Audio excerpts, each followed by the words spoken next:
తక్కువేమి మనకు రాముండొక్కడుండు వరకు. తక్కువేమి మనకు రాముండొక్కడుండు వరకు.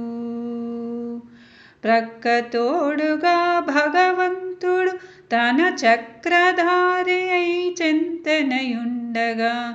ప్రక్కతోడుగా భగవంతుడు తన చక్రధారి అయి చెంతనయుండగా.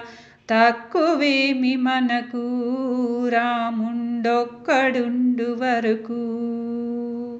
తక్కువేమి మనకు రాముండొక్కడుండు వరకు.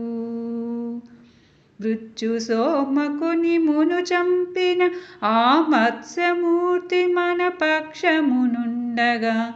మృత్యు సోమకుని మును చంపిన